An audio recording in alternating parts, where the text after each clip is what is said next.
नमस्कार। आजको भिडियो ब्लगमा यहाँलाई स्वागत छ। आजको भिडियो ब्लग म एउटा आर्थिक मुद्दालाई लिएर विश्लेषण गर्दैछु र यो आर्थिक मुद्दा चाहिँ अन्तर्राष्ट्रिय स्तरको पनि हुनेछ र त्यससँग नेपालको पनि कुनै न कुनै प्रकारले सम्बन्ध स्थापित भएकै छ र नेपालको बारेमा पनि संक्षिप्त चर्चा हुनेछ। र आजको विषय हो चीनमा अहिले भइरहेको आर्थिक मन्दी। यो विषय चाहिँ विशेष गरेर कसरी उठान भयो भने भर्खरै अन्तर्राष्ट्रिय स्तरका दुईटा चाहिँ चर्चित सम्मेलनहरू भए, तीनटै भए। तीनटा मध्ये ब्रिक्सको सम्मेलनमा राष्ट्रपति सी जिनपिङ आफै गए, तर त्यस पछाडि भएको आसियनको सम्मेलनमा राष्ट्रपति सी जिनपिङ गएनन् र अहिले जुन भारतमा भएको G20 को सम्मेलन छ त्यसमा पनि सी जिनपिङ उपस्थित भएनन्।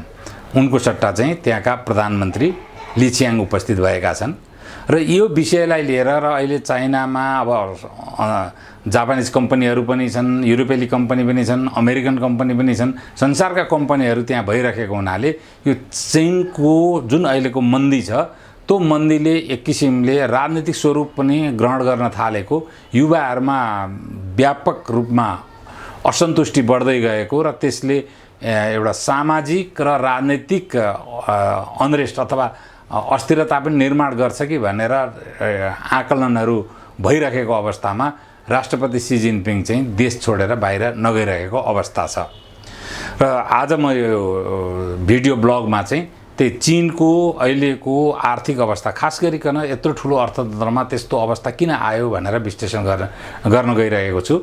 चीनले कुनै समयमा संसारकै ग्रोथको 40% सम्म चाहिँ कन्ट्रिब्युसन गरेको हो चिनिया अर्थतन्त्रले।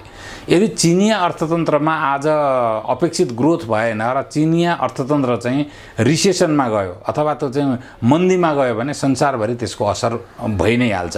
एक त कोभिड पछाडिको युद्धको कारणले संसार नै एउटा मन्दी र महँगी दुईटैको मारमा परिरहेको बेला त्यसलाई अलिकति आशाको अवस्था के हो भने चिनिया र भारतेली अर्थतन्त्रले एउटा स्वरूप ग्रहण गरेर यिनीहरूले राम्रो ग्रोथ दिन सके, वृद्धि दिन सके भने संसारलाई अलिकति राहत हुन्छ भनिरहेको अवस्थामा चिनिया अर्थतन्त्र चाहिँ को वृद्धि कमजोर भएको छ र मन्दी सुरु भएको छ। आखिर यो चिनिया अर्थतन्त्रको मन्दी कसरी सुरु भयो?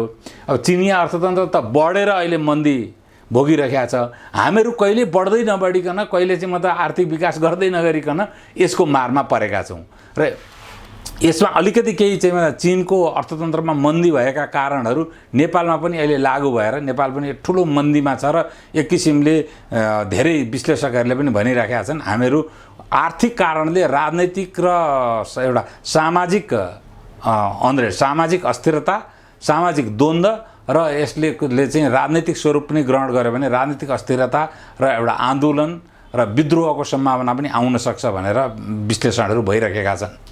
यसै परिप्रेक्ष्यमा पनि म केही केन्द्रित हुनेछु, तर पहिले हामीहरू चीनबाट सुरु गरौँ। चीनको चाहिँ अर्थतन्त्रलाई विश्लेषण गर्दाखेरि ब्रोड क्याटेगोरीमा हामीहरू 3 भागमा विभाजन गर्छौँ। यो आधुनिक चीनको पिपुल्स रिपब्लिक अफ चाइनाको खास गरिकन पहिलो चाहिँ चीनमा जनवादी क्रान्ति भएपछि 1977-78 सम्मको काल हो, जबसम्म देङ सियापिङको उदय भएन। त्यो कालमा अत्यन्तै अब रेगुलेटेड इकोनोमी थियो। चाहिँ त्यहाँ सत्तामा बसेका माओ जेतुङ अथवा चिनिया कम्युनिस्ट पार्टीका नेताको सनकका भरमा कतिपय निर्णयहरू भए, त्यसको बारेमा व्यापक रूपमा गइन, जस्तो सांस्कृतिक क्रान्ति अथवा जमिनको जुन अधिग्रहण, त्यहाँ अब भँगेरा मार्नेदेखि लिएर सबै कुराहरूको इतिहास तपाईहरुले पढिसक्नु भएको छ। त्यतिखेर यस्तो अवस्था थियो चीनको कि अब फरेन करेन्सीको रिजर्भ लगभग 0 भन्दा हुन्छ। त्यस्तो अवस्थामा त चीन एकदमै साह्रो गाह्रो अवस्थामा थियो र अब 62 मै साह्रो गाह्रो अवस्थामा थियो। अब चीनले चाहिँ त्यो साह्रो गाह्रो अवस्थाबाट जनताको ध्यान भर्खर 13-14 वर्ष मात्रै भएको छ जनवादी क्रान्ति भएको, त्यही बीचमा एकदमै आर्थिक रूपले साह्रो गाह्रो खान लाउन नै मान्छेलाई अप्ठ्यारो परेको बेला के गर्ने भन्दा त्यतिखेर चाहिँ शासकहरूलाई सबभन्दा उम्किनका लागि उपयुक्त अस्त्र भनेको राष्ट्रवाद हो। त्यतिखेर एउटा युद्ध चीनले गरेको छ, त्यो इतिहासमा दर्ज भएको घटना हो। त्यस पछाडि हामीले अर्को अध्याय चाहिँ चीनको देङ सियापिङको उदय भएपछि हो। उनले व्यापक रूपमा आर्थिक सुधार गरे, कर्पोरेट क्यापिटलिजमको अध्यायमा प्रवेश गरे र निजी पुँजीलाई जुन प्रकारको छुट दिए, त्यसले गर्दाखेरि अब जो पश्चिमेली र कोरियन जापानिज कम्पनीहरू जसरी त्यहाँ आए 2008-09 सम्मको दरमियानलाई एकदमै त्यो चाहिँ आर्थिक वृद्धिको चाहिँ जमाना रह्यो चीनमा। त्यो जमानामा नै चीनले चाहिँ 8-9 करोड आफ्नो जनसङ्ख्यालाई गरिबीको रेखामुनिबाट चाहिँ मध्यम स्तरीयमा पनि ल्याएको छ। एउटा ठुलो त्यो कर्पोरेट रिभोल्युसन भन्नु पर्यो चीनमा। त्यो कर्पोरेट रिभोल्युसन र इकोनोमिक रिभोल्युसनै भएको हो त्यहाँ त्यतिखेर। र त्यस पछाडि चीनमा हेर्नुहोस् यो पुँजीको स्वरूप पनि के छ भने आफ्नो देशमा पुँजी धेरै भएपछि त्यसलाई चाहिँ आफ्नै देशमा पनि त्यसले अर्को क्षेत्र लगानीको अर्को क्षेत्र खोज्छ र बाहिर पनि त्यो चाहिँ गएर लगानी गरेर बाहिरको प्रॉफिट भित्र लिएर आउन खोज्छ। यो पुँजीकै चाहिँ मतलब पुँजी आफैमा विस्तारवादी चरित्रको हुन्छ। पुँजीको विस्तारवादी चरित्र भएन भने आर्थिक वृद्धि पनि हुँदैन। बढ्दै गएको जनसङ्ख्यालाई त्यसले पुँजीले चाहिँ अब उपयुक्त अवसर र कमाईको अवसरहरू निर्माण गर्न सक्दैन अथवा त्यसलाई दालभात डुकुको व्यवस्थापन गरिदिन सक्दैन। दालभात डुकुको व्यवस्थापन गरिदिने भनेको पुँजीले नै हो र पुँजी परिचालन गर्ने भनेको अब त्यो देशको नीतिले नै हो। र त्यसै अनुसार उसले जुन आन्तरिक रूपमा जसरी उसको अब 2008-09 देखि जसरी उसका लगानीहरू अगाडि बढे र बाह्य रूपमा पनि उसको लगानी जसरी विस्तार भयो, त्यसमा केही तात्विक समस्याहरू आए। त्यो समस्या चाहिँ संसारमा जहिले पनि आर्थिक समस्या ब्याङ्किङबाट सुरु हुन्छ। नेपालमा पनि अहिले नदेखिएको मात्रै हो, ब्याङ्किङबाट समस्या सुरु भइसकेको अवस्था छ। चीनमा अब एक त अलिकति नियन्त्रणात्मक त छ नै ब्याङ्किङ चाहिँ त्यहाँ। त ब्याङ्कमा पहिले जसरी 78 देखि 2009 सम्मको जुन स्थिति रह्यो, त्यहाँसम्म जति उदारवादी अवस्था थियो, ब्याङ्कबाट पैसा लगाऊ, बाहिरबाटका कम्पनीहरू आऊ, यहाँ ग्रोथ देऊ, कम्पनीले कारोबार गर, जुन प्रकारको परिस्थिति निर्माण भएको थियो, त्यस पछाडि बिस्तारै चाहिँ अलिकति रेगुलेटेड ब्याङ्कहरू धेरै रेगुलेटेड र यति धेरै फर्मालिटीमा आधारित भए। तर पुँजी त्यहाँ धेरै निर्माण भइसक्यो हुनाले अब लगानीको अवसर बाहिर चाहिँ लगानीका अरू अवसरहरू खोजे र पुँजीको लगानी हुने एउटा महत्त्वपूर्ण क्षेत्र भनेको रियल इस्टेट हो। र चीनमा पनि व्यापक रूपमा रियल इस्टेटको कारोबार सुरु भयो र त्यसलाई ब्याङ्कमा फर्मालिटी पनि बढी भएको हुनाले रियल इस्टेटको कारोबारमा ब्याङ्कले एक चरणमा लगानी गरिसकेको अवस्थामा ती नै रियल इस्टेटका प्रडक्टहरू बिक्री नभइकन रियल इस्टेटको अरू पनि त्यहाँका व्यवसायीहरूले, त्यहाँका कम्पनीहरूले अरू पनि रियल इस्टेटका प्रोजेक्टहरू अगाडि लिएर आए। त्यो लिएर आउँदा कस्तो स्थिति आयो भने ब्याङ्किङ क्षेत्रबाट कर्जा लिन नपाएर उनीहरूले जुन व्यापारीहरूले कारोबार गर्थे उनीहरू चाहिँ स्याडो ब्याङ्किङमा गए। स्याडो ब्याङ्किङ भनेको चाहिँ के हो भन्नुहुन्छ भने ब्याङ्कलाई चाहिँ केन्द्रीय ब्याङ्कको नियामक निकायको रूपमा हरेक किसिमले उसले नियमनकारी भूमिका निर्माण गरिरहेका हुन्छ। त्यो नियमनकारी भूमिका र त्यो कानुनभन्दा बाहिर रहेर वित्तीय कारोबारहरू गर्छन्, इन्भेस्टमेन्ट कम्पनीको रूपमा गर्छन् होला। नेपालमा यो स्याडो ब्याङ्किङलाई बुझ्न सबभन्दा सजिलो के हो भने सहकारी। यहाँभन्दा अगाडि सहकारीहरूले ठुलो स्याडो ब्याङ्किङ गरे हो। केही इन्भेस्टमेन्ट कम्पनीहरू हुन सक्छन्, कोही भेन्चर क्यापिटलिस्टको रूपमा आउन सक्छन्, कोही प्राइभेट इक्विटी फर्मको रूपमा आउन सक्छन्, विभिन्न फर्महरूमा आउँछन्। तिनीहरूले स्याडो ब्याङ्किङ सुरु भयो। जहिले पनि के भने ब्याङ्किङको भन्दा स्याडो ब्याङ्किङको क्यापिटल कस्ट अथवा चाहिँ उसलाई चाहिँ पुँजीको जुन मूल्य हुन्छ त्यो त बढी हुन्छ। अनि स्याडो ब्याङ्किङले पनि रियल इस्टेटहरू निर्माण गर्न थाल्यो। अब यसको आपूर्ति, यसको निर्माण यति उत्पादन यति धेरै भएर गयो कि अब ब्याङ्कबाट नआउने, अब स्याडो ब्याङ्किङमा प्रयोग गरिराखेको बेला सरकारले चाहिँ स्याडो ब्याङ्किङमा पनि उसले चाहिँ नियन्त्रणात्मक कानुनहरू बनाएर अगाडि आयो।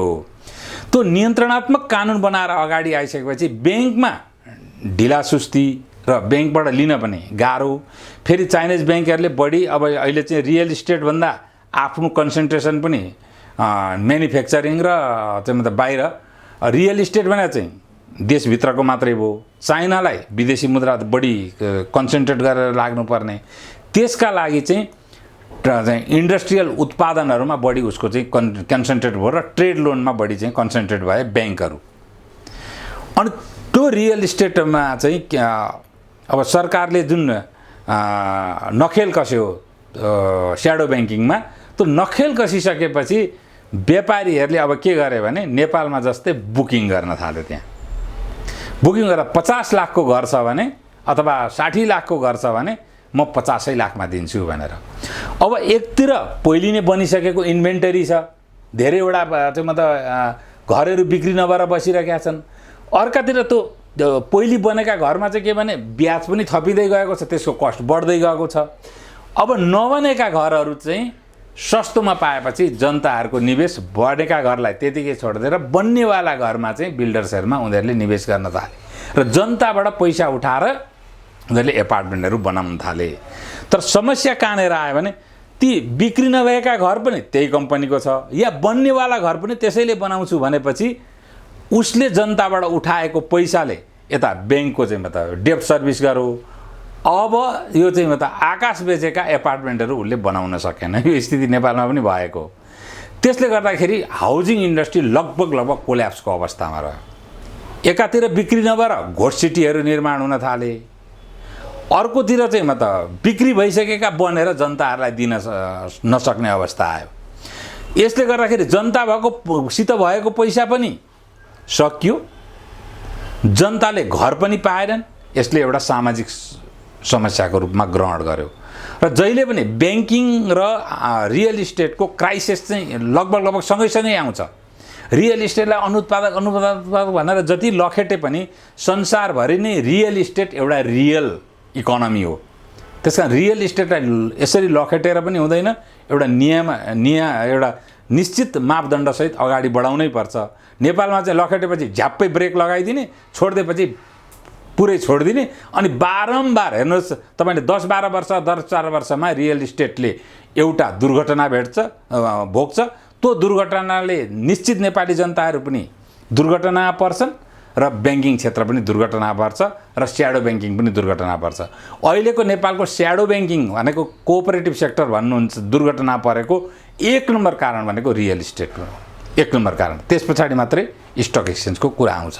अब दोस्रो समस्या कहाँनिर आयो चीनमा भन्नुहुन्छ भने यो वान चाइल्ड पोलिसी आयो बिचमा र वान चाइल्ड पोलिसी एकातिर आयो, अर्कातिर जब यो समृद्धिको अध्याय सुरु भयो 78 देखि 2009 सम्म धेरै चिनियाहरू चाहिँ मध्यम वित्तीय परिवारमा आए। मध्यम वित्तीय परिवारमा चिनियाहरू आएपछि उनीहरूको एम्बिसनै के हो भने अस्ट्रेलिया जाने, क्यानाडा जाने, अमेरिका जाने एम्बिसन हो। त्यसका जो काम गर्ने औसत उमेरको मानिसहरू छ ती मानिसहरू विदेश पलायन हुने।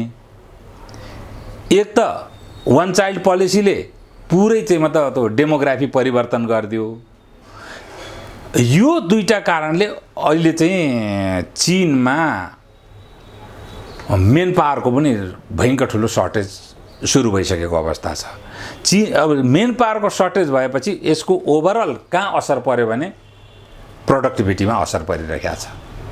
अब ब्याङ्कको पैसा उठ्या छैन, अब हेर्नु इन्डस्ट्रीमा पनि प्रोडक्टिभिटीमा असर पर्यो, ब्याङ्कको पैसा त्यहाँ गरेर बल्झ्यो।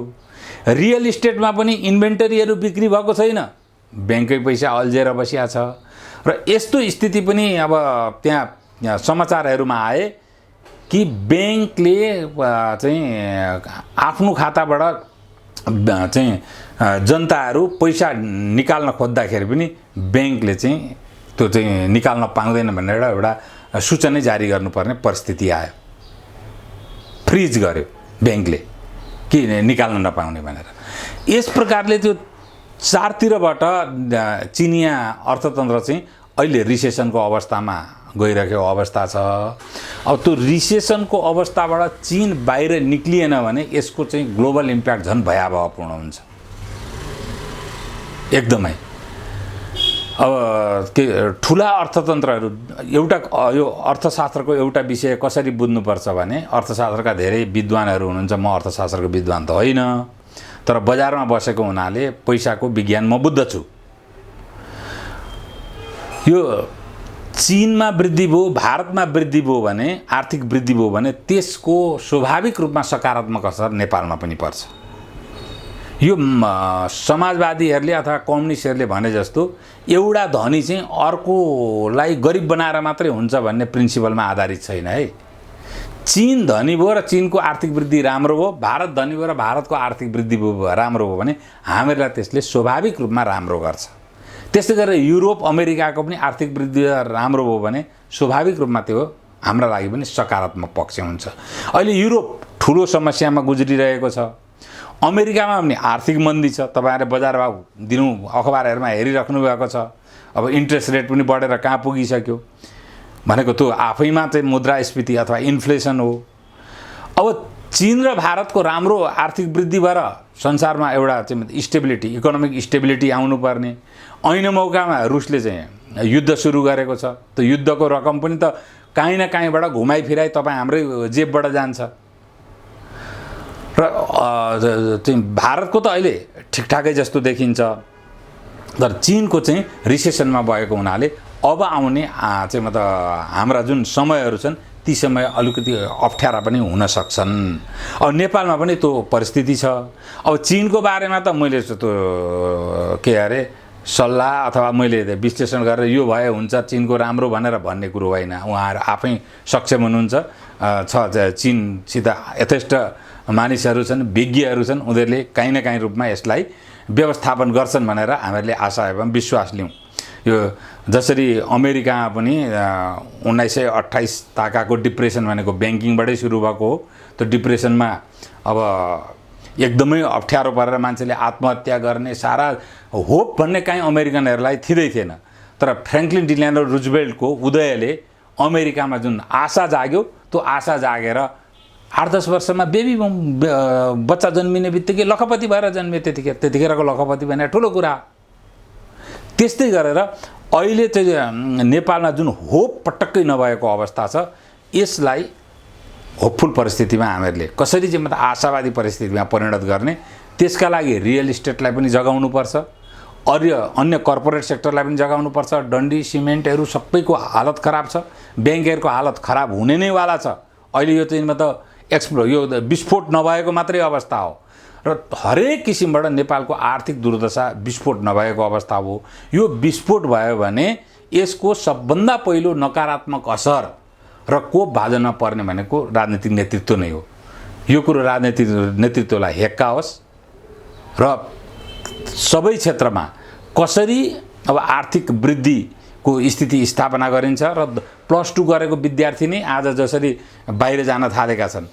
अहिले तपाईँहरूले जहाँ पनि सबैले हेर्नुभयो हुनुहुन्छ, सोध्नुभयो हुनुहुन्छ, यसपालि सबै धेरै इन्जिनियरिङ कलेज र अरू डिसिप्लिनका कलेजहरूमा पनि चाहिँ कोटा बमोजिमको विद्यार्थी भर्नै भएनन्। +2 को रिजल्ट त राम्रो भएको, किन भर्ना भएनन्? सबै विद्यार्थीहरू बाहिर जान थाले। यो भनेको चाहिँ विद्यार्थीहरूलाई होपै भएन यहाँ बस्ने। त्यसकारण त्यो होप जगाउनका लागि सबभन्दा महत्त्वपूर्ण भनेको आर्थिक क्रियाकलाप नै हो। त्यो आर्थिक क्रियाकलाप मार्फत नेपालमा होप छ भनेर जगाउनु पर्ने बाध्यात्मक अवस्था आइसकेको छ। होइन भने चीन त सम्हालिएला, हामीहरू चाहिँ सम्हाल्न सक्ने अवस्था छैन। आजलाई यो चीनको आर्थिक मन्दीलाई लिएर नेपालसँग जोडेर यहाँहरू समक्ष यति नै विश्लेषण राखेँ। आजलाई यति, धन्यवाद।